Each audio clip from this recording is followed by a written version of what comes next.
సక్రమంగా పనిచేస్తున్నాయా లేదా అనేది నేరుగా నేను చూసుకోవడానికి ఈ కార్యక్రమాన్ని ఏర్పాటు చేశాను.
చనిపోయిన ప్రతి కుటుంబాన్ని రాబోయే రోజుల్లో నేను వచ్చి కలుస్తాను, పరామర్శిస్తాను.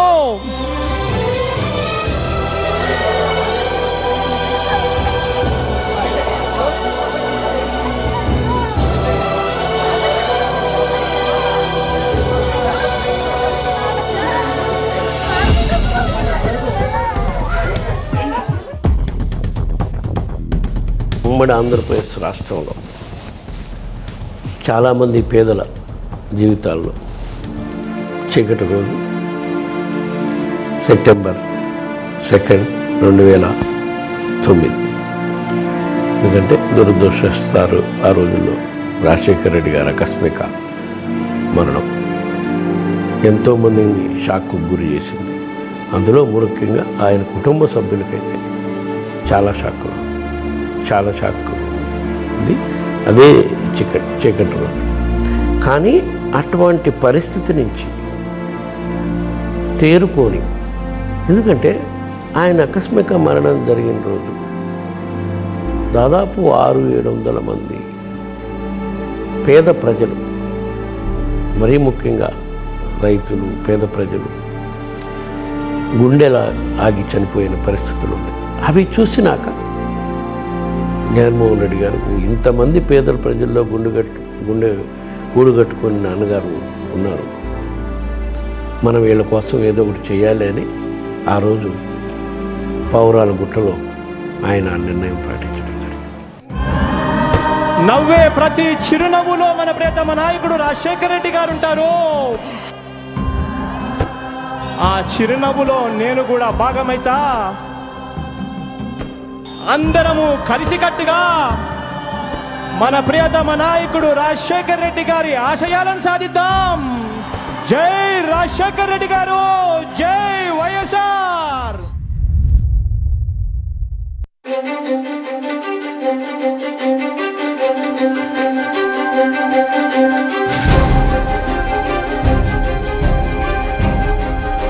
తండ్రి హఠాన్ మరణం తర్వాత ఈయన ఆ దీంట్లో ఇదవుతుండగా ఆ రోజు క్యాబినెట్తో సహా మొత్తం నాకు గుర్తుండి దాదాపు ఇదే నెంబర్ 151, 51, దాదాపు ఈరోజు మేము 19లో ఏదైతే వచ్చాయి సీట్లు సేమ్ అంతమంది 156 మొత్తం కాంగ్రెస్కు ఉంది ఆ రోజు నాకు గుర్తుంది. దాదాపు ఇంత నెంబరు సంతకాలు చేశారు, ఇంక్లూడింగ్ చీఫ్ మినిస్టర్ రోసయ్య గారితో సార్ క్యాబినెట్ కూడా ఈయన కావాలని వాళ్ళు క్యాబినెట్ కూడా తీర్మానం అంతమంది చేశారు. అంతమంది చేసినప్పుడు అందరు దేనికైనా మేము రెడీ అన్నప్పుడు నిజంగా దాన్ని ఏమంటారు, అది ఒక బంగారు అవకాశం లాగా. అంటే ఈ కుడ్ హ్యావ్ గాన్ అహెడ్, దాన్ని తిరుగుబాటు లాగా చేసి తీర్మానం చేయించుకొని పోయిండొచ్చు, ట్రై చేసిండొచ్చు, సీఎం అయిండొచ్చు. కానీ ఈ రెండు మర్చిపోలేదు ఆయన. తన తండ్రి దేనికోసం అయితే నిలబడినాడు ఒకటి మర్చిపోలేదు. రెండవది ఏదైనా సరే ఇది కాంగ్రెస్ పార్టీ కల్చర్లో పార్ట్గా అక్కడ అధిష్టానం ఉంటుంది, వాళ్ళు చెప్పినట్టు మనం నడవాలి. డిసిప్లిన్ సోల్జర్ లాగా ఉండడం, అనేది అది పద్ధతి.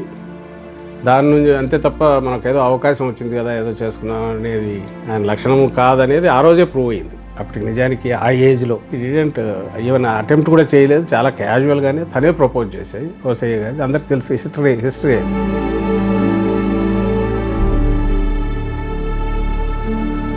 హైకమాండ్ అక్కడ సోనియా గాంధీ గారిని కానీ అక్కడ కలిసిన వాళ్ళు కానీ రెండే ఆయన అడిగింది. ఒకటి, తన ఫాదర్ తన తండ్రి ఏదైతే కోసంలో ఉన్నాడో అవి ముందుకు తీసుకెళ్లాలనేది ఒకటి. సెకండ్, దీనికి సంబంధించినంత వరకు రెండవది తను డిక్లేర్ చేసిన ఓదార్పు ఏదైతే తన తండ్రి గారి కోసం ఆయన మరణ వార్త విని తట్టుకోలేకపోయిన వాళ్ళ ఇళ్లకు వెళ్ళి పరామర్శించాలి.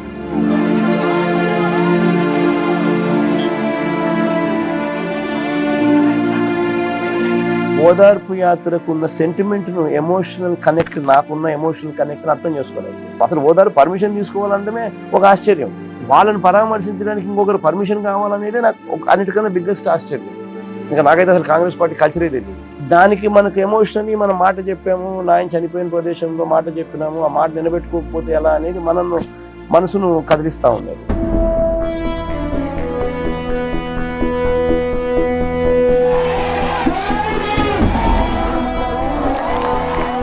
ఒకటి, నీచమైన రాజకీయాలు, తండ్రి కొడుకుల్ని విడదీసే రాజకీయాలు చేసిన తర్వాత విలువలు కోరుకునే వ్యక్తిగా ఆయన బాధపడుతున్న మాట వాస్తవం. ఆయన రాజీనామా చేయాలని నిర్ణయానికి వచ్చిన మాట వాస్తవం.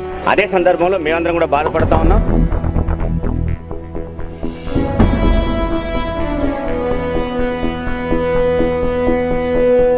అంత రిస్కీ జర్నీ ఆయన చూజ్ చేసుకునేది, లేదా ఆయన పైనుంచి వచ్చిన ఫోర్స్ వల్ల చూజ్ చేసుకోక తప్పని పరిస్థితి వచ్చింది.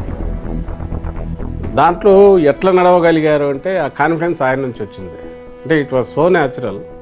అక్కడ నుంచి జరిగిన తర్వాత తన రియాక్షన్ ఎట్లయితే వస్తూ వచ్చిందో, విచ్ వాజ్ సో న్యాచురల్, సహజంగా జరగాల్సింది, జరిగి తీరాల్సింది అన్నట్టుందో, ఆయనతో ఫాలో అయ్యే వాళ్ళు కూడా అలాగే అవుతూ వచ్చారు. ప్రజలు కూడా అలాగే బ్రహ్మరథం పడుతూ వచ్చారు. ఓదార్పు యాత్ర పేరుతోటి ఆ రోజుని స్టార్ట్ అయిన ఆయన ప్రస్థానం నిరంతరము ప్రజలే, నిరంతరము ప్రజాహితమే. ప్రజలకి ఎప్పుడు ప్రజల్లో ఉంటేనే ఆయనకు అతృప్తి. వాళ్ళకి వాళ్ళ బాధలిని అవి పరిష్కారం చేయాలని తపన ఎప్పుడు నిరంతరం ఆలోచనలోనే ఉంటాడు. ఇంకొక గొప్ప విషయం ఏంటంటే రాజశేఖర రెడ్డి గారు అంత ఇదిగా ఆలోచిస్తారు, బట్ ఈయన ఆలోచన విధానం ఇంకా చాలా గొప్ప. చాలా సందర్భాల్లో మేము భోజనం కోసం ఆపినా కూడా ఆయన ఆకుండా ఆలస్యం అయినప్పుడు ఎక్కడ భోజనానికి కూడా ఆపరు. నేను యాత్రల్లో ఎక్కువసార్లు ఆయన లంచ్ విరామం లేకుండా జరిగినవి ఎక్కువ ఉంటాయి. మార్నింగ్ బ్రేక్ఫాస్ట్ అలవాట్లేదు, మధ్యాహ్నం లంచ్ కూడా మనం ఆ టైంకి వెళ్ళగలిగితే చేస్తారు, లేకపోతే అది కూడా ఉండదు. మధ్యాహ్నం కూడా భోజనం చేయడం తెలిసి ఫ్రూట్స్ ఏమన్నా తింటారు కొద్దిగా, అంతకుమించి ఆయన పెద్ద ఎక్కువ ఆహారం అలవాట్లేదు. అదే ఆయనకి బలం అని నేను అనుకుంటాను. ప్రజలే ఆయన బలం. వాళ్ళని చూస్తే ఆయన ఆహారం, మంచినీళ్ళు అన్నీ మర్చిపోతారు. ఇప్పుడు చాలామంది యుద్ధం అని చేస్తూ ఉన్నారు, నినాదాలు చేస్తున్నారు. ఆయన తెలిసి నిరంతరం యుద్ధంలో ఉన్నాను. ఎప్పుడు రాజశేఖర రెడ్డి గారి మరణం తర్వాతనే ఆయన తెలియకుండానే ఆయన యుద్ధంలోకి వచ్చారు. ఆయనకి యుద్ధం తెలుసు, చేరాల్సిన గమ్యం తెలుసు. ఈ యుద్ధానికి గమ్యానికి మధ్య ఉన్న పోరాటం తెలుసు. నేను చూశాను దగ్గర నుంచి ఆయన.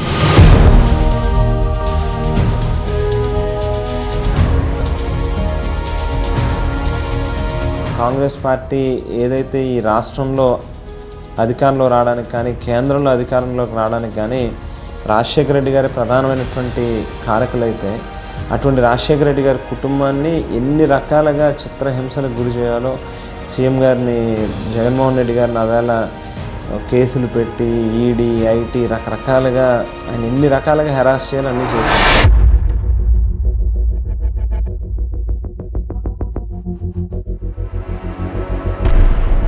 2 days after a special CBI court issued summons to the Kadapa MP to appear before it before May 28th.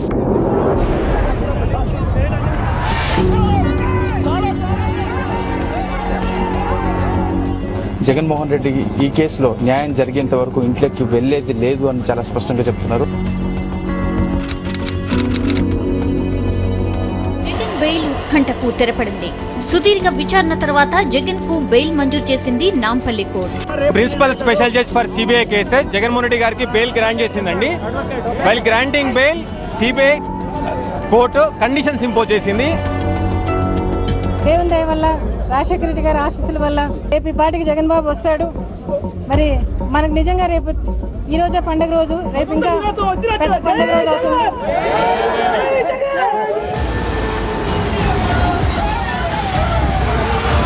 Jail నుంచి బయటకు రాగానే కార్యకర్తలకు అభివాదం చేసుకుంటూ వాహనం దగ్గరకు చేరుకున్నారు. జైలు దగ్గర పార్టీ నేతలు, బంధువులు పూలమాలలతో జగన్ కు స్వాగతం పలికారు.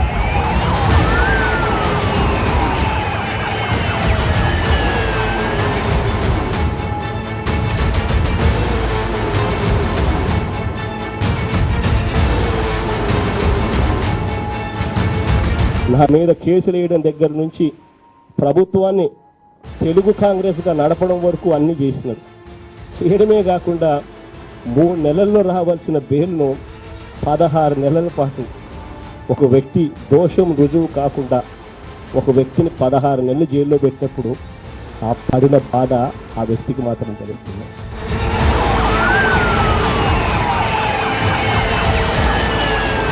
అంటే ఒక వ్యక్తిని ఇంతమంది టార్గెట్ చేస్తున్నారు అన్నప్పుడు మామూలుగా నేచురల్గా మనమైనా సరే మన ఒక్కడిని ఇంతమంది టార్గెట్ చేస్తున్నారంటే ముందు ఆత్మస్థైర్యాన్ని కోల్పోతాం. అసలు ఏ దారిలో వెళ్ళాలి, ఎలా వెళ్ళాలనేది. కానీ ఆయనకి మీద టార్గెట్ పెరిగే కొద్దీ రా రా రా అన్నట్టుగా ఉంటాడు ఆయన. నువ్వు వస్తున్నావా రా, నువ్వు వస్తావా రా, ఎవరు వస్తారో రెండు అన్నట్టుగా ఉంటాడు.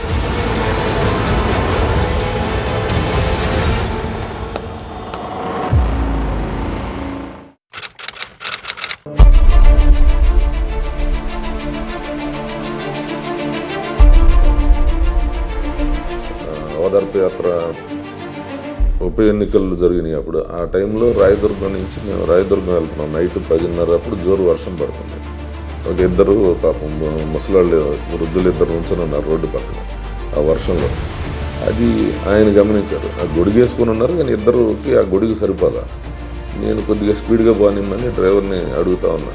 లేట్ అయిపోతుంది, అప్పటికే 11 అయిపోయింది, ఇంకా 1 అవర్ పట్టింది. ఆయన గబుక్కున అది చూసి ఎమ్మటే నన్ను, ఏంటి అంత స్పీడ్, వాళ్ళు ఎంతసేపటి నుంచి ఇక్కడ ఎదురు చూస్తున్నారు కదా అని చెప్పి ఆపి మళ్ళీ వెనక్కి వెళ్ళి వాళ్ళని పలకరించిన సంఘటనలు అటువంటివి చాలా ఉన్నాయి. ఉదయం ఆయన ఎన్ని గంటలకి, రాత్రిపూట 12 అవ్వండి, 1 గంట అవ్వండి, మార్నింగ్ 4 గంటలకు లేకపోవడం ఆయనకు అలవాటు. అది దానివలన కొద్దిగా పొద్దున్నే లేచి ఎక్సర్సైజ్ దాంతో అన్నీ కూడా ఆయన నిత్యకృత్యాలు స్టార్ట్ అవుతాయి. దినపత్రికలు చదువుకోవటం. ఎంత అర్ధరాత్రి 2 గంటలైనా కూడా ఆయన ఉదయం 4 గంటలకు లేకపోవడం అనేది ఆయనకు అలవాటు. దానివలన అప్పుడప్పుడు ఈ ఆలస్యమైనప్పుడు నిద్రసాలకు కూడా ఇబ్బంది పడతాం.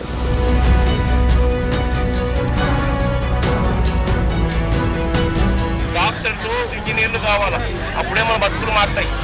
కాకపోతే ఈ చిన్న పిల్లలు డాక్టర్లు, ఇంజనీర్లు కాకపోతే మన బతుకులు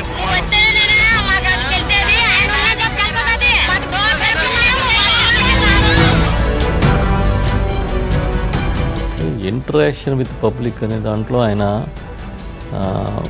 చాలా దూరం వెళ్ళిపోయారండి. ఆయన ఓదార్పు యాత్ర వల్ల అవ్వచ్చు, లేకపోతే పాదయాత్ర అప్పుడు కావచ్చు. మేము పాదయాత్రలో కూడా చూసేవాళ్ళం చాలా దగ్గర నుంచి. ఈ ఒక్క తూర్పుగోదావరి జిల్లాలో 63 రోజులు నడిచారు ఆయన. పాదయాత్రలో కూడా ఆయన దగ్గరికి వచ్చి కష్టం చెప్పుకుందామని వచ్చి కన్నీళ్ళు పెట్టుకుని ఎవరిని ఉత్తి చేతులతో పంపలేదు. ఆయన సీఎం కదా ఆ రోజు. ఆయన సమస్యను అర్థం చేసుకోవడానికి, సమాజాన్ని అర్థం చేసుకోవడానికే కాదు, ఆ రోజు అవసరమైతే వాళ్ళకి సాయం చేయడానికి కూడా, ఎప్పుడు వ్యక్తిగతంగా సాయం చేయడానికి కూడా వెనకడగేయలే. నేను చూశాను ఆ రోజు, నేను ప్రత్యక్ష సాక్షిని కొన్ని సంఘటనలు. అదే కాదు, ఆయన ఒక మానవీయ కోణం మీకు చెప్పాలి. ఓదార్పు యాత్రలో భోజనాలు మాకు సెక్యూరిటీకి మిగతా వాళ్ళకి లేటుగా వచ్చేది ఒక్కొక్కసారి. ఆ సందర్భంలో మీరు చేసేయండి అన్న, వాళ్ళకి వస్తున్నాయి అని చెప్పినా కూడా వద్దొద్దు, నేను తిన్నాను అనుకో, మిగతా వాళ్ళని వాళ్ళు పెద్దగా పట్టించుకోరు, వాళ్ళంతా భోజనానికి ఇబ్బంది పడతారు, అందరికీ వచ్చిన తర్వాతే మనం ఆపుదామని చెప్పేవాళ్ళు. అట్లా ఆయన మనస్తత్వం అందరినీ దగ్గరికి తీసుకునే విధంగానే ఉంటుంది.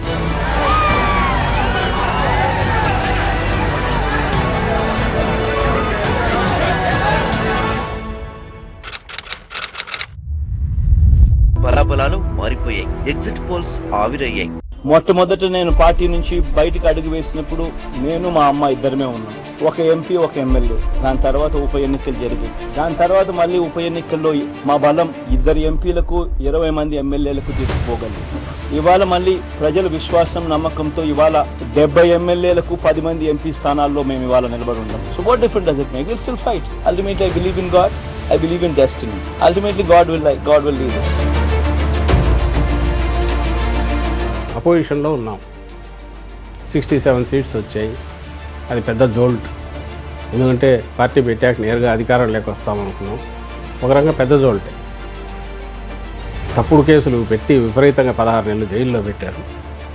బయటకు వచ్చాం, సఫర్ అయ్యాం. పార్టీ అందరూ సఫర్ అయ్యారు. అన్ని రకాల కేసులు, నానా రకాలు. ఎందుకంటే కాంగ్రెస్ నుంచి బయటకు వచ్చారు కాబట్టి అందరి మీద కేసులు పెట్టి చేశారు. అయిపోయింది. 14 ఎలక్షన్స్లో 67 వచ్చాయి. అదే ఒక జోల్ట్, ఒక షాక్ లాంటిది. ఇంకోడైతే అప్పటికే చుట్టేసేవాడు. చాప చుట్టేసి దుకాణం బంద్ అని చెప్పి పక్కకి వెళ్ళడము జరిగింది. అలాంటి మన దగ్గర బయట జరుగుతూనే ఉన్నాయి. అయిపోయింది, ప్రయత్నం చేసినాం, ఎందుకు లేదు. 67 సీట్లు ఇచ్చే రెస్పెక్టబుల్.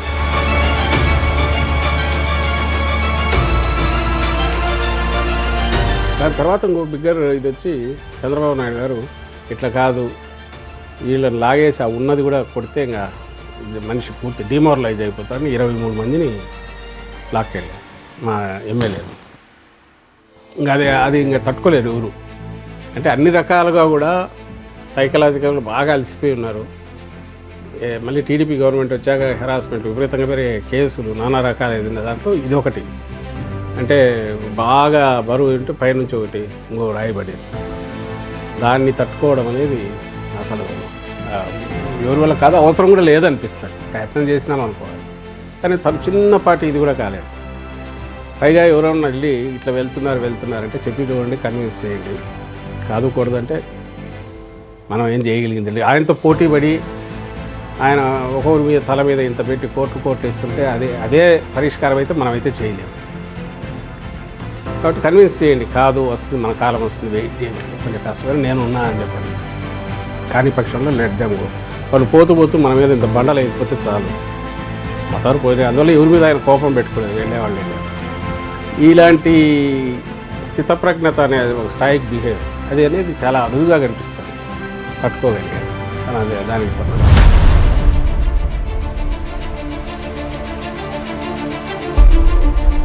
పద్మవ్యూహంలో చిక్కుకొని వారి బాణాలకు బలైపోవడానికి ఇక్కడ ఉన్నది అభిమన్యుడు కాదు, ఇక్కడ ఉన్నది అర్జునుడు. ఆ అర్జునుడికి తోడు నా అన్నదమ్ములు, నా అక్క చెల్లెమ్మలందరూ. చిన్నప్పుడు చదువుకుంటాం, ఆ పెట్ట కన్ను చూస్తాడు అర్జునుడు. అట్లా ఆ క్లియర్ కట్గా ఆ సమస్యని, దాని పరిష్కారాన్ని అంత క్లియర్గా చూస్తాడు. అదే ఆయన సక్సెస్ అనుకుంటాను. ధైర్యం అండి, అపరిమితమైన ధైర్యం. ఆ ధైర్యం ఏంటో ఎవరికి అర్థం కాదు.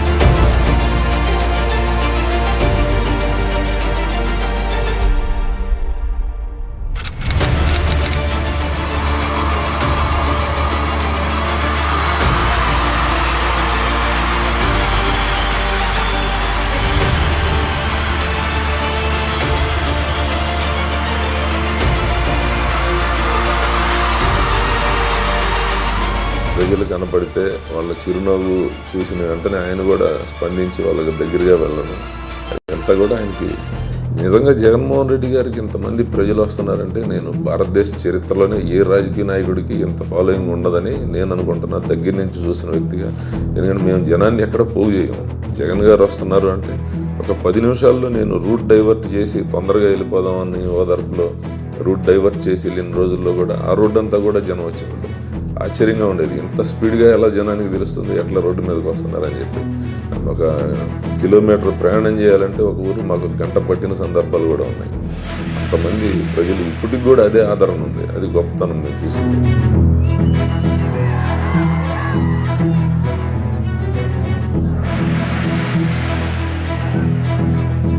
ఖచ్చితంగా సార్ జగన్మోహన్ రెడ్డి గారు మీరు దగ్గర నుంచి చూస్తే మాకే ఆశ్చర్యంగా ఉంటుంది. ఒక సామాన్యుడు కాదు, అతి సామాన్యమైన వ్యక్తిలాగా ఉంటాడు.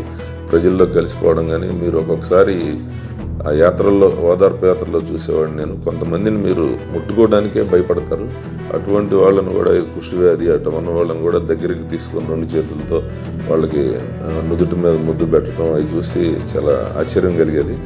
అంతా ప్రజలతో మమేకం అవుతారు. అదే కాకుండా ఎక్కడ వృద్ధులు కనపడినా కూడా ఆయన ఆగిపోతారు.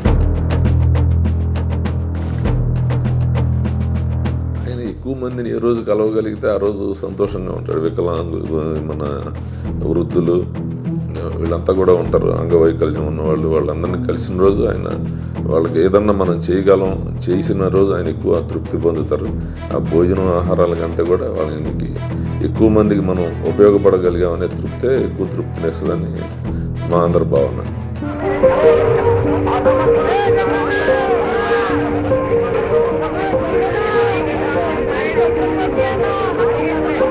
రోడ్డు మీద ఒక గుంపులో ఒక ఆవిడ ఆరోగ్యశ్రీ కార్డుని ఇలా పట్టుకుని నిలబడింది, పెద్ద ఆవిడ, ఒక అవ్వ. ఆయన బస్సు ఆపారు, దిగారు. అంటే ఆవిడకి ఏదో హెల్త్ ప్రాబ్లమ్స్ సంబంధించి కుటుంబంలో ఎవరి దాని గురించో చెప్పాలనుకుంటుందని చెప్పి పాపం గబగబా దిగారు.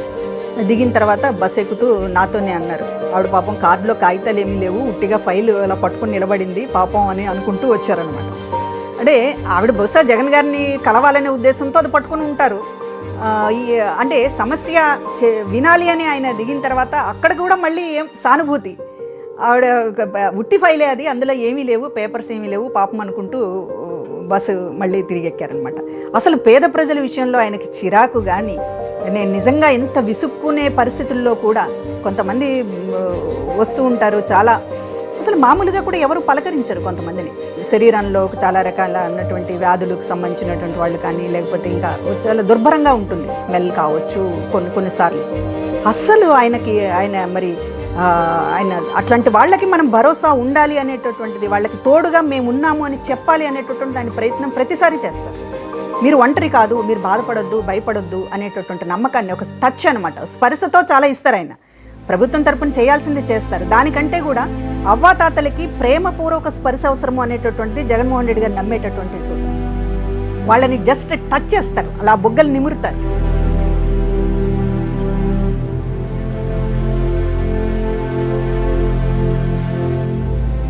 ఆ టచ్ తర్వాత నేను చాలామందిని చూశానండి, ఓదార్పు యాత్రలో కూడా చూసింది. ఆ టచ్ తర్వాత అలా పక్కకి వెళ్ళి కళ్ళమని నీళ్లు పెట్టుకుంటూ ఉంటారు, ఏడుస్తూ ఉంటారు. అంటే ఇప్పటిదాకా మేము ఈ ఫీలింగ్ ఎరగరు వాళ్ళు. ఎవరు కూడా కుటుంబ సభ్యులు ఎవరు అంత ప్రేమగా పలకరించరు. ఒక ఏజ్ అయిపోయిన తర్వాత వాళ్ళు అసలు అవసరమే ఎవరికి ఫ్యామిలీలో లేనట్లు వ్యవహరిస్తుంటారు. అట్లాంటిది వాళ్ళకి జస్ట్ ఒక ప్రేమపూర్వక స్పర్శే ఒక గొప్ప వరంలాగా వాళ్ళు భావిస్తారు. అట్లాంటి ఎంతమందినో ఆయన జస్ట్ ఒక లైఫ్ ఇచ్చినట్టు మళ్ళీ ఆ పెద్దవాళ్ళకి, ఆ ముసలి వాళ్ళకి.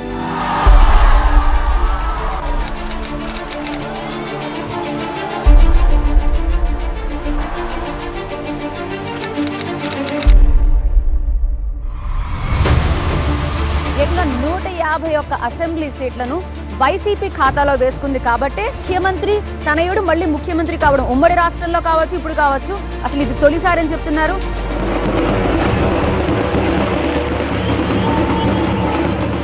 ప్రజల మనసులను ఎరిగినటువంటి వ్యక్తి, నాయకుడు ఈరోజు జగన్మోహన్ రెడ్డి గారు. ఆయన తప్పకుండా ప్రజారంజకమైనటువంటి పరిపాలన 3 దశాబ్దాల పాటు అందించి ప్రజల మనసుల్లో నిలిచిపోవాల చిరస్థాయిగా అన్నటువంటి ఆయన ఆకాంక్షను తప్పకుండా నెరవేర్చుకోగలరు.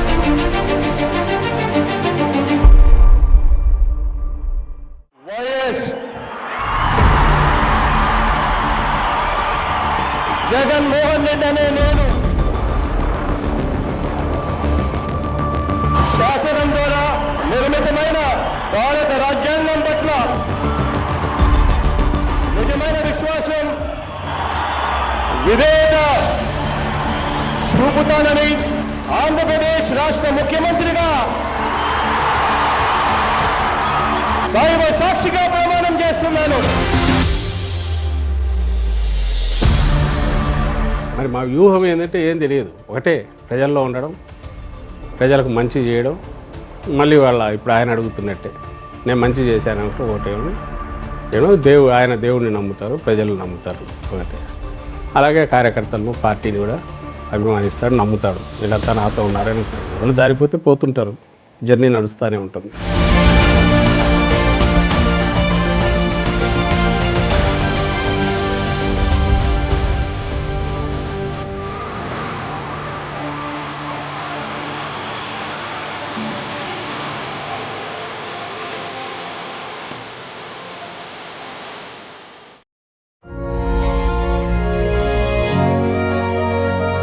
జగనన్న ద్వారా నా పిల్లల భవిష్యత్తు తిరగబడింది. నా పిల్లలు గొప్పగా చదువుకుంటున్నారు.